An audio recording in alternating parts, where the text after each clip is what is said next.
रामचरितमानस का लंका कांड चल रहा है, जिसमें अंगद जी और रावण के बीच में संवाद चल रहा है। अंगद जी कह रहे हैं रावण को, श्री रामचंद्र जी के बाण समूह है, तेरे रक्त की प्यास से प्यासे हैं, ये प्यासे ही रह जाएंगे इस डर से। अरे कड़वी बकवाद करने वाले नीच राक्षस, मैं तुझे छोड़ता हूँ, मैं तेरे दांत तोड़ने में समर्थ हूँ, पर क्या करूँ, रघुनाथ जी ने मुझे आज्ञा नहीं दी।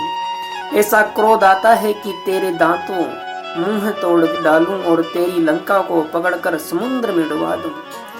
तेरी लंका गूलर के फल के समान है, तुम सब कीड़े उसके भीतर अज्ञानवश निडर होकर बस रही हो। मैं बंदर हूँ, मुझे इस फल को खाते क्या देरी थी, पर उदार कृपालु श्री रामचंद्र जी ने वैसी आज्ञा नहीं दी थी। अंगद की युक्ति सुनकर रावण मुस्कुराया और बोला, अरे मूर्ख, बहुत झूठ बोलना तूने कहाँ सीखा, बोलने तो कभी ऐसा गाल नहीं मारा। जान पड़ता है तू तपस्वियों से मिलकर लब्बार हो गया है। अंगद ने कहा, अरे 20 भुजा वाले, यदि तेरे 10 जीभ मैंने नहीं उखाड़ दी तो सचमुच मैं लबार ही हूँ। श्री रामचंद्र जी के प्रताप को समझकर स्मरण कर कर अंगद क्रोधित होकर उठे और उन्होंने रावण की सभा में प्रण कर कर दृढ़ता के साथ पैर रोक दिया और कहा, अरे मूर्ख, यदि तू मेरा चरण हटा सके तो राम जी लौट जाएंगे, मैं सीता जी को हार गया। रावण ने कहा, हे सब वीरों सुनो, पैर पकड़कर बंदर को पृथ्वी पर पछाड़ दो। अंगद जी के पैर को हटाने के लिए करोड़ों वीर योद्धाओं ने, जो बल मेघनाथ के समान थे, हर्षित होकर उठे। वे बार झपटती हैं पर वानर का चरण नहीं उठता, तब लज्जा के मारे सिर नवाकर बैठ जाती हैं। जैसे करोड़ों विघ्न होने पर भी संत का मन नीति को नहीं छोड़ता, वैसा ही वानर अंगद का चरण पृथ्वी को नहीं छोड़ता। ये देखकर शत्रु रावण का मद दूर हो गया। अंगद का बल देकर सब हृदय में हार गए। तब अंगद के ललकारने पर रावण स्वयं उठा। जब वह अंगद का चरण पकड़ने लगा तो बाली कुमार अंगद ने कहा, मेरे चरण पकड़ने से तेरा बचाव नहीं होगा। अरे मूर्ख, तू जाकर श्री राम जी के चरणों को क्यों नहीं पकड़ता। यह सुनकर वह मन में बहुत ही सुखचाकर लौट गया। उसकी सारी स्त्री जाती रही वैसा तेजहीन हो गया, जैसे मध्याह्न में चंद्रमा दिखाई देता है। वह सिर नीचा करके सिंहासन पर बैठ जाता है, मानो सारी संपत्ति गवाकर बैठा हो।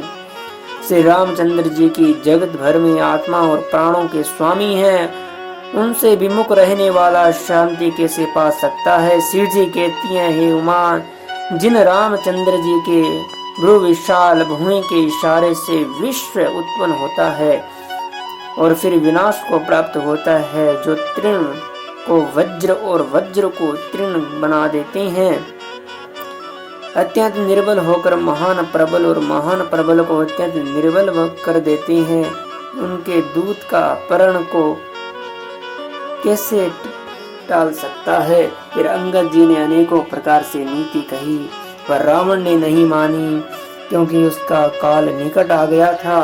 शत्रु के गर्व को चूर कर कर अंगद ने उसको प्रभु श्री रामचंद्र जी का सुयश सुनाया और फिर वह राजा बाली का पुत्र यह कहकर चल दिया, रणभूमि में तुझे खेला खिलाकर न मारूं तब तक अभी पहले से क्या बड़ाई करूं। अंगद ने पहले ही सभा में आने से पूर्व ही उसके पुत्र को मार डाला था। वह संवाद सुनकर रावण दुखी हो गया। अंगद का पर्ण सफल देखकर सब राक्षस भय से अत्यंत ही व्याकुल हो गए। शत्रु के बल का मर्दन कर बाली की राशि बाली पुत्र अंगद जी ने हर्षित होकर आकर रामचंद्र जी के चरण कमल पकड़ लिए। उनका शरीर पुलकित है और नेत्रों में आनंद अश्रुओं का जल भरा है। संध्या हो गई जानकर दशग्रीव लखाता हुआ उदास होकर महल में गया। मंदोदरी ने रावण को समझाया, फिर कहा, हे कांत, मन में समझकर विचार, कुबुद्धि को छोड़ दो। आपसे श्री रघुनाथ जी से युद्ध शोभा नहीं देता।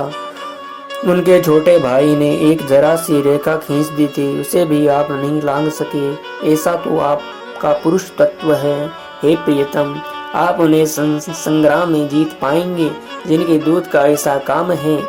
खेल से ही समुद्र लांघकर वानरों में सिंह हनुमान आपकी लंका में निर्भय चला आया। रखवालों को मारकर उसने अशोक वन उखाड़ डाला। आपके देखते देखते उसने अक्षय कुमार को मार डाला और संपूर्ण नगर को जलाकर राख कर दिया। उस समय आपके बल का गर्व कहाँ चला गया था। अब हे स्वामी, झूठ व्यर्थ गाल ना मारिए, डींग ना हाँकिए। मेरे कहने पर हृदय में कुछ विचार कीजिए। हे पति, आप रघुनाथ जी को निरा राजा मत समझिए, बल्कि अगर जगन्नाथ चराचर के स्वामी और अतुल्य बलवान जानिए। श्री राम जी के बाण का प्रताप तो नीच मारीच भी जानता था, परंतु आपने उसका कहना भी नहीं माना। जनक की सभा में अगणित राजगण्य थे, वहाँ विशाल और अतुल्य बलवान आप भी थे। वहाँ सब्जी का धनुष तोड़कर श्री राम जी ने जानकी को विहाया। तब आपने उनको संग्राम में क्यों नहीं जीता। इंद्रपुत्र जयंत उनके बल को कुछ जानता है। श्री राम जी ने पकड़कर केवल उसकी एक आंख ही फोड़ दी और उसे जीवित ही छोड़ दिया। शूर्पणखा की दशा तो आपने देख ही ली, तो भी आपके हृदय में उनसे लड़ने की बात सोचते विशेष कुछ भी लज्जा नहीं आती। जिन्होंने विरोध और खरदूषण को मार डाला, लीला से ही कमंद को भी मार डाला, और जिन्होंने बाली को एक ही बाण से मार दिया। हे दशकंद, आप उन्हें उनके महत्व को समझिए। शरीर